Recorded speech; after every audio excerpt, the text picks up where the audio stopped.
మన ఈ ఛానల్‌ని సబ్స్క్రైబ్ చేసుకున్న ప్రతి ఒక్కరికి నా హృదయపూర్వకంగా కృతజ్ఞతలు. ఇంకా ఎవరైనా మన ఈ ఛానల్‌ని సబ్స్క్రైబ్ చేసుకోకపోతే దయచేసి సబ్స్క్రైబ్ చేసుకోండి. అలానే ఈ వీడియోని పూర్తిగా చూడండి. నచ్చితే లైక్ చేయండి. రైల్వే జాబ్స్ కోసం ప్రిపేర్ అవుతున్న మీ స్నేహితులకు షేర్ చేయండి.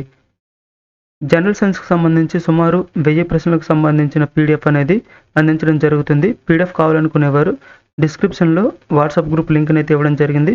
వాట్సాప్ గ్రూప్‌లో జాయిన్ అవ్వండి. పీడీఎఫ్‌ని తీసుకోండి.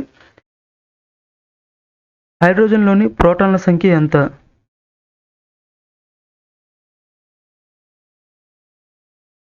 హైడ్రోజన్‌లోని ప్రోటాన్ల సంఖ్య ఎంత అంటే, మనకి ఏదైనా ఒక ఎలిమెంట్ యొక్క ప్రోటాన్ల సంఖ్య అని అడిగితే, లేదా ఏదైనా ఒక ఎలిమెంట్ యొక్క ఎలక్ట్రాన్ల సంఖ్య అడిగినా కూడా, మనం ఫస్ట్ ఆఫ్ ఆ ఎలిమెంట్ యొక్క అటామిక్ నంబర్ తెలిస్తే, ప్రోటాన్ అలానే ఎలక్ట్రాన్ యొక్క నంబర్స్ కనుక్కొనవచ్చు. ఇక్కడ మనకి హైడ్రోజన్ యొక్క అటామిక్ నంబర్ అనేది 1 అవుతుంది. అటామిక్ నంబర్ ఎంతైతే ఉంటుందో, ప్రోటాన్ సంఖ్య కూడా అంతే ఉంటుంది. ఎలక్ట్రాన్స్ సంఖ్య కూడా అంతే ఉంటుంది. ఏ ఎలిమెంట్‌కైనా ఇలానే ఉంటుంది. మనకి హైడ్రోజన్ యొక్క అటామిక్ నంబరు 1 కనుక హైడ్రోజన్‌లోని ప్రోటాన్ల సంఖ్య ఎంత ఉంటుందంటే 1.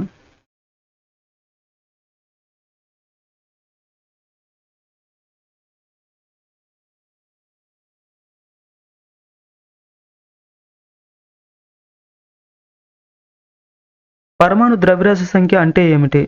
Atomic mass number.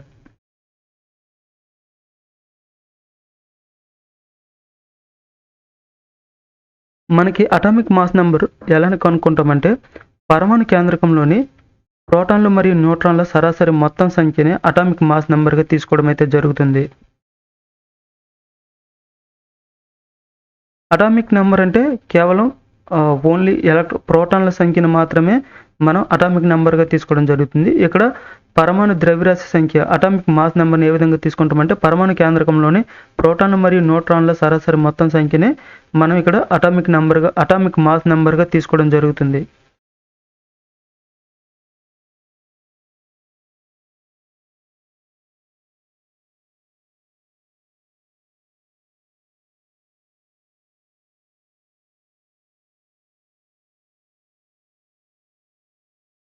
హైడ్రోజన్‌లోని ఎలక్ట్రాన్ల సంఖ్య ఎంత? ఇదివరకే చెప్పాను. హైడ్రోజన్‌లోని ప్రోటాన్ల సంఖ్య అని ఏదైనా ఒక ఎలిమెంట్ యొక్క ప్రోటాన్ల సంఖ్య అని అడిగినా, ఎలక్ట్రాన్ల యొక్క సంఖ్య అడిగినా, ఫస్ట్ ఆఫ్ ఆ ఎలిమెంట్ యొక్క అటామిక్ నంబర్ తెలిస్తే మనం వాటి యొక్క ఎలక్ట్రాన్ అలానే ప్రోటాన్ సంఖ్యను తెలుసుకోవచ్చు. మనకి ఇక్కడ ఆహ్, హైడ్రోజన్ యొక్క ఎలక్ట్రాన్ల సంఖ్య ఎంత అవుతుంది? 1 అనేది అవుతుంది. ఎందుకంటే హైడ్రోజన్ యొక్క అటామిక్ నంబర్ 1 అవుతుంది.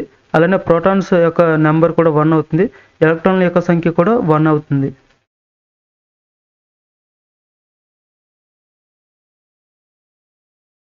హైడ్రోజన్‌లోని న్యూట్రాన్ల సంఖ్య ఎంత?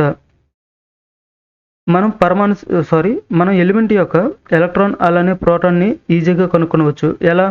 మనకి ఎలిమెంట్ యొక్క అటామిక్ నంబర్ తెలిస్తే, ఆ అటామిక్ నంబర్ అనేది ఎలక్ట్రాన్ ఎలక్ట్రాన్ నంబర్ అవుతుంది. అలానే ప్రోటాన్ నంబర్ అనేది అవుతుంది. కానీ హైడ్రోజన్‌లోని న్యూట్రాన్ల సంఖ్య కనుగోవాలంటే ఖచ్చితంగా మనకి అటామిక్ మాస్ నంబర్ కూడా తెలిసుండాలి. అటామిక్ మాస్ అలానే అటామిక్ నంబర్ ఈ 2 తెలిస్తేనే ఆ హైడ్రోజన్‌లోని న్యూట్రాన్ల సంఖ్య ఎంత అనేది ఏ ఎలిమెంట్ అయినా ఆ ఎలిమెంట్‌లోని న్యూట్రాన్ల సంఖ్య ఎంత అనేది తెలుస్తుంది. ఏదైనా ఒక ఎలిమెంట్ యొక్క న్యూట్రాన్ల సంఖ్య తెలియాలంటే మొదటిగా మనకి 2 విషయాలు తెలిసుండాలి. ఫస్ట్ ఆఫ్ అటామిక్ నంబర్ తెలిసుండాలి. అలానే అటామిక్ మాస్ నంబర్ కూడా తెలిసుండాలి. ఈ 2 తెలిస్తేనే ఏదైనా ఎలిమెంట్ యొక్క న్యూట్రాన్ల సంఖ్య కనుగొనవచ్చు. ఇక్కడ హైడ్రోజన్‌లోని న్యూట్రాన్ల సంఖ్య ఎంత అనేది దయచేసి కనుగొండి. హైడ్రోజన్ యొక్క అటామిక్ నంబర్ అనేది 1 అవుతుంది. అటామిక్ మాస్ నంబర్ ఎంత? 1. అంటే అటామిక్ మాస్ నుంచి అటామిక్ నంబర్‌ని తీసివేస్తే వచ్చేదే న్యూట్రాన్ల సంఖ్య అనేది అవుతుంది. కాబట్టి మనకి ఇక్కడ హైడ్రోజన్ యొక్క అటామిక్ నంబర్ ఎంత? 1. అటామిక్ మాస్ నంబర్ ఎంత? 1. అంటే అటామిక్ మాస్ 1 నుంచి హైడ్రోజన్ యొక్క అటామిక్ నంబర్ ఏదైతే ఉందో 1 దాని నుంచి అది తీసివేస్తే మనకు వచ్చేదేంటి? 0. కాబట్టి హైడ్రోజన్‌లోని న్యూట్రాన్ల సంఖ్య ఎంత అంటే 0. మనకి న్యూట్రాన్ల సంఖ్య కనుగోవాలనుకుంటే మనకి అటామిక్ మాస్ నుండి అటామిక్ నంబర్‌ని తీసివేస్తే వచ్చేది న్యూట్రాన్ల సంఖ్య.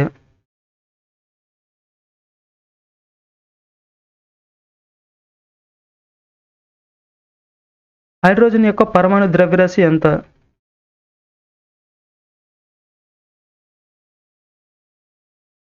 హైడ్రోజన్ యొక్క పరమాణు ద్రవ్యరాశి 1. ఇక్కడ హైడ్రోజన్ యొక్క ఏదైనా ఒక ఎలిమెంట్ యొక్క ద్రవ్యరాశి కావాలనుకుంటే ప్రోటాన్ ప్లస్ న్యూట్రాన్ల సంఖ్య మొత్తాన్ని మనం ఏమని చెప్పుకున్నాం, అటామిక్ మాస్ అని చెప్పుకోవడం జరిగింది, అటామిక్ మాస్ నెంబర్ అని చెప్పుకోవడం జరిగింది. అయితే కొన్ని అటామిక్ మాస్ నెంబర్స్ అనేవి డిఫరెంట్గా ఉండడం జరుగుతుంది. అది ఎందుకంటే వాటికి కొన్ని ఎలిమెంట్స్కి వాటికి ఐసోటోప్స్ అనేసి ఉండడం జరుగుతుంది.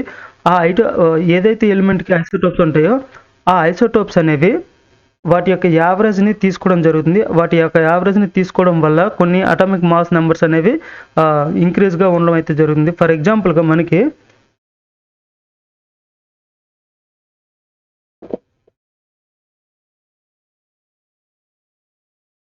లిథియం యొక్క మనకి అటామిక్ నెంబర్ చూసుకుంటే 3 అవుతుంది.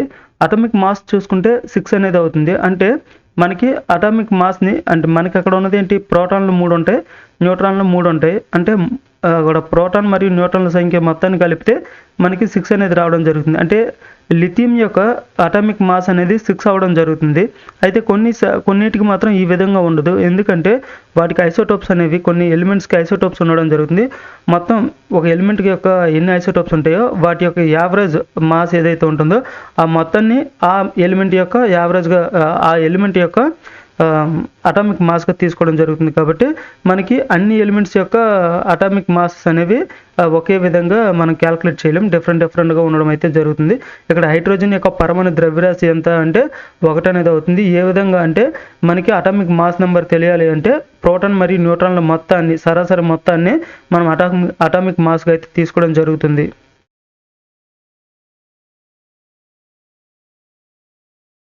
హైడ్రోజన్ యొక్క వ్యాలెన్సీ ఎంత, హైడ్రోజన్ యొక్క సంయోజకత ఎంత, ఏదైనా ఒక ఎలిమెంట్ ఇచ్చి ఆ ఎలిమెంట్ యొక్క వ్యాలెన్సీ ఎంత అనేది అడగడం జరుగుతుంది. మోస్ట్ ఇంపార్టెంట్ వ్యాలెన్సీ ఎంత అనేది కనుగోవడం అనేది మోస్ట్ ఇంపార్టెంట్. కాబట్టి గుర్తుపెట్టుకోండి, ఏదైనా ఒక ఎలిమెంట్ వ్యాలెన్సీ ఎంత, సంయోజకత ఎంత అని అడిగితే మనకి ఆ ఎలిమెంట్ అనేది ఫస్ట్ ఆఫ్ వాటి వ్యాలెన్సీ కనుగోవాలంటే మనకి ఆ ఎలిమెంట్ యొక్క అటామిక్ నెంబర్ అనేది తెలిసి ఉండాలి. ఇక్కడ హైడ్రోజన్ యొక్క అటామిక్ నెంబర్ 1. మనకి మనకి ఆ ఎలిమెంట్ యొక్క వ్యాలెన్స్ కనుగోవాలంటే మనకి సబ్సెల్స్లో ఏవైతే ఉంటాయో KLMN వీటిలో గరిష్టంగా నిండగలిగే ఎలక్ట్రాన్స్ ఎన్నైతే ఉంటాయో వాటిలోని మిగిలిన ఎలక్ట్రాన్స్ ఏవైతే ఉంటాయో బాహ్యకరప్రంలో చివరిగా ఏవైతే ఎలక్ట్రాన్స్ మిగిలి ఉంటాయో వాటినే వ్యాలెన్స్ అనేది పిలవడం జరుగుతుంది. రాబోయే క్వశ్చన్స్లో వ్యాలెన్స్ని ఏ విధంగా కనుగొనవచ్చు అనేది చెప్పడం జరుగుతుంది. ఇక్కడ హైడ్రోజన్ యొక్క వ్యాలెన్స్ చూసుకుంటే మనకి 1 అనేది అవుతుంది. ఇక్కడ వ్యాలెన్స్ అంటే ఏంటంటే ఒక పరమాణు యొక్క బాహ్యకరపరంలో ఉండే ఎలక్ట్రాన్లనే సంయోజక ఎలక్ట్రాన్లని పిలవడం జరుగుతుంది. ఈ సంయోజక ఎలక్ట్రాన్స్ ఏవైతే ఉంటాయో బాహ్యకరపరంలో ఏవైతే ఎలక్ట్రాన్స్ మిగిలిపోయి ఉంటాయో అవి ఎలక్ట్రాన్లను ఏదైతే ఆటం ఉంటుందో దాని నుండి విడిపోవడం కానీ లేదంటే కొత్త ఆటమ్స్ని చేర్చుకోవడం కానీ కొత్త ఆటమ్స్లోనే ఎలక్ట్రాన్స్ని చేర్చుకోవడం అయితే జరుగుతుంది. ఇక్కడ మనకి వ్యాలెన్స్ అంటే ఏంటంటే ఒక పరమాణు యొక్క బాహ్యకరపరంలో ఉండే ఎలక్ట్రాన్ల యొక్క సంఖ్యనే మనం వ్యాలెన్స్ అని అయితే పిలవడం జరుగుతుంది. వ్యాలెన్స్ ఎలక్ట్రాన్స్ అయితే పిలవడం జరుగుతుంది. ఇక్కడ హైడ్రోజన్ యొక్క వ్యాలెన్స్ ఎంత అంటే 1 అనేది అవుతుంది.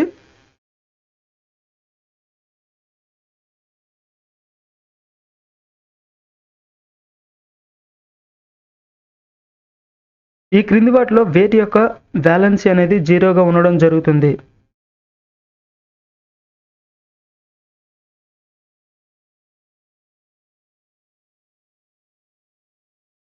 ఈ క్రింది వాటిలో వేటి యొక్క వ్యాలెన్సీ 0 అంటే హీలియం మినహా, మనకి పీరియాడిక్ టేబుల్లోని హీలియం మినహా మిగిలిన జడవై మూలకాలన్నిటి యొక్క వ్యాలెన్సీ అనేది 0.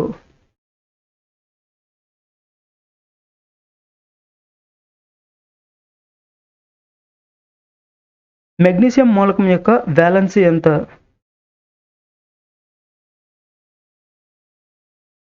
మెగ్నీషియం మూలకానికి సంబంధించి ఏదైనా ఒక ఎలిమెంట్ యొక్క వ్యాలెన్సీ కావాలనుకుంటే వ్యాలెన్సీని కనుగోవాలంటే మనకి బాగా తెలియాల్సింది ఏంటంటే ఆ ఎలిమెంట్ యొక్క అటామిక్ నెంబర్ అనేది తెలిసి ఉండాలి. అంటే పరమాణు సంఖ్య అనేది తెలిస్తేనే మనం వాటి యొక్క వ్యాలెన్సీని కనుగొనగలం, లేదంటే కనుగోలేం. కాబట్టి మనకి ఖచ్చితంగా 118 మూలకాల యొక్క అటామిక్ నెంబర్స్ అయితే ఖచ్చితంగా పరమాణు సంఖ్యలు అయితే ఖచ్చితంగా తెలిస్తేనే ఏ నెంబర్ యొక్క మనకి ఏ ఎలిమెంట్ యొక్క వ్యాలెన్సీ అడిగినా లేదా ఏ ఎలిమెంట్ యొక్క అటామిక్ నెంబర్ అడిగినా మనం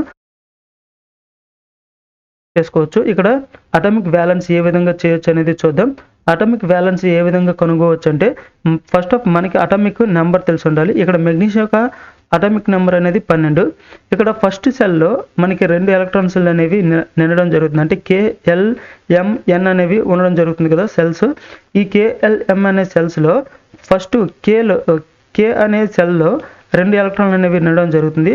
తర్వాత L అనే ఏదైతే సెల్ ఉంటుందో ఆ సెల్లో 8 ఎలక్ట్రాన్స్ అనేవి నిండడం జరుగుతుంది. ఇక్కడ మనకి 8 + 2 8 + 2 అనేవి 10 ఎలక్ట్రాన్స్ అయిపోయినాయి. ఇక్కడ KLM అనే సెల్లో 2 ఎలక్ట్రాన్లు అనేవి ఉండడం జరిగింది.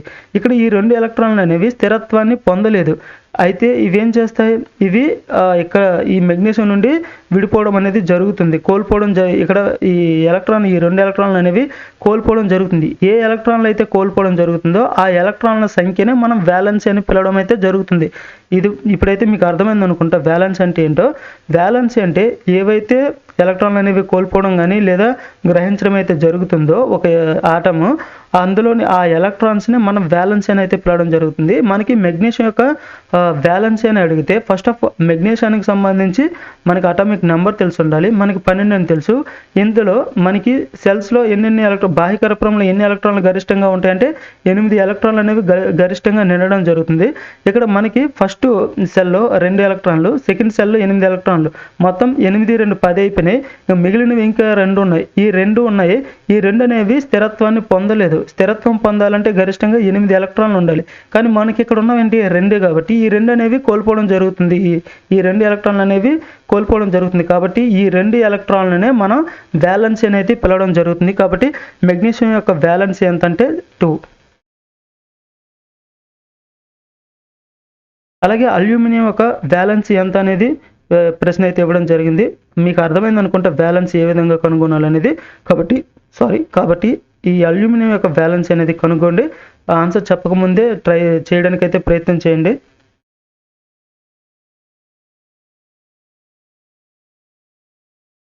మనకి అల్యూమినియం యొక్క అటామిక్ నెంబర్ అనేది 13. మనకి 13 అంటే ఫస్ట్ ఆఫ్ మొదటి సెల్లో 2 ఎలక్ట్రాన్లు ఉంటాయి. తర్వాత సెల్లో 8 ఎలక్ట్రాన్లు ఉంటాయి. ఇక మొత్తం మనకి 13 కనుక మిగిలినవన్నీ 8 + 2 10 అయినాయి. ఇంకా మిగిలిన ఎలక్ట్రాన్లు 3 ఎలక్ట్రాన్లు అనేవి ఉండడం జరుగుతుంది. అంటే ఏవైతే అల్యూమినియానికి సంబంధించి అటామిక్ నెంబరు 13 కనుక ఇక్కడ చూసుకుంటే అల్యూమినియానికి సంబంధించి అటామిక్ నెంబర్ 13.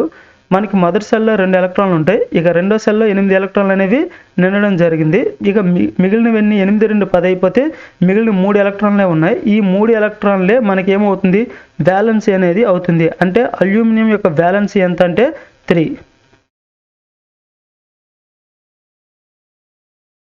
ఫ్లోరిన్ మూలకం యొక్క వ్యాలెన్స్ ఎంత?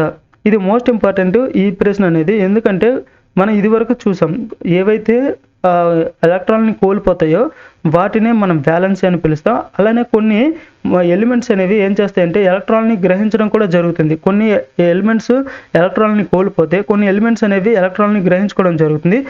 ఎన్ని ఎలక్ట్రాన్లు అయితే గ్రహించుకుంటే వాటి యొక్క వ్యాలెన్స్ అని కూడా పిలవడం జరుగుతుంది. ఇక్కడ ఫ్లోరిన్ ఇవ్వడం జరిగింది. ఫ్లోరిన్